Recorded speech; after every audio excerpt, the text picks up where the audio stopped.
This is the first time we've talked to you since you got to Alabama. Just what went into your decision to transfer in here? Really Roach. I feel like when I buy into a place, I build it off of family. And Roach bringing me down here, I felt the biggest connection with him and my teammates now. Obviously, there's a big change up once you got on campus with Coach Saban retiring. Just what went into your decision to stick around whenever Coach DeBoer came in? The main thing my coach told me to really be a part of was just trust the process, because we knew they were going to bring somebody in that was going to be able to hold down what Saban had left in the past. And as long as they kept Roach, I knew I was going to be fine. So that was one of the main processes for me. When Coach Walnut comes in and he has that bandit position in his defense, do you get kind of excited for the potential that you have in that role? Oh yeah, I love it. I feel like it gives me more of an opportunity to free rush, play my type of game that I like playing, and just really being explosive on the ball. Do you feel like that's more of a maybe natural position for you, maybe compared to where you were at A&M?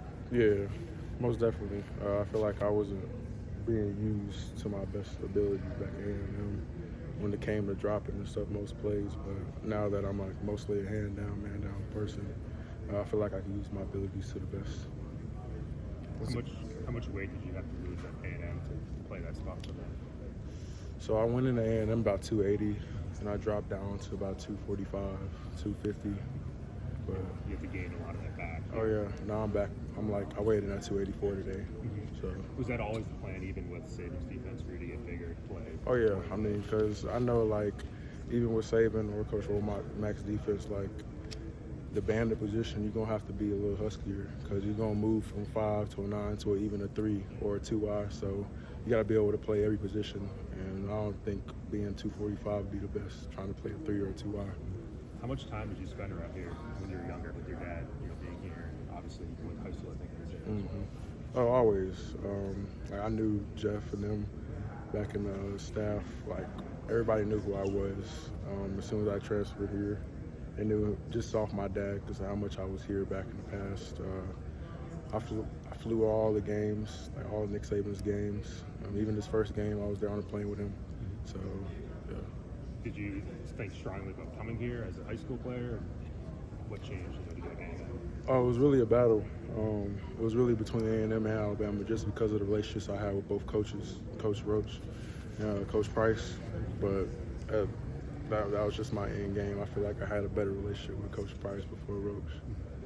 A lot of players have talked about Coach Roach and their relationship with him. Just what is it about him that he's able to connect with guys so closely? It's just his standoutness.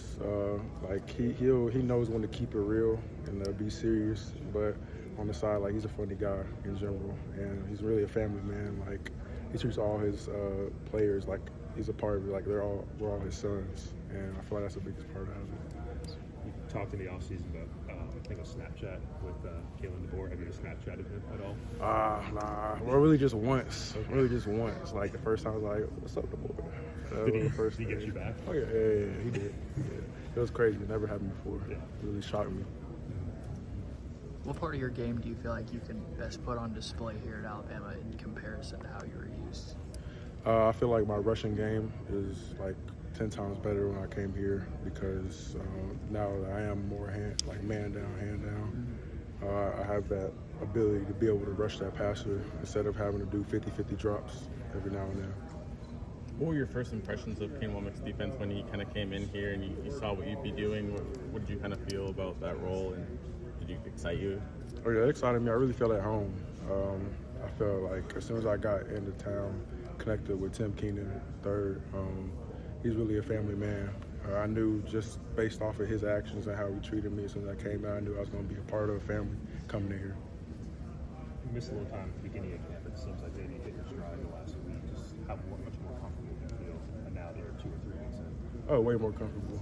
Those first 2-3 days is always going to be a push. It's all about a mental game, but as soon as you break stride and you finally get into day 8, day 9, you get your plan down. You know what you want to do every morning when you come in. Get ready. How'd you feel about the scrimmage and your performance on Saturday? I felt great. I can always do better. Always get better in any aspect from the run game to the pass, but I feel like I did a good enough job and made some great production that day.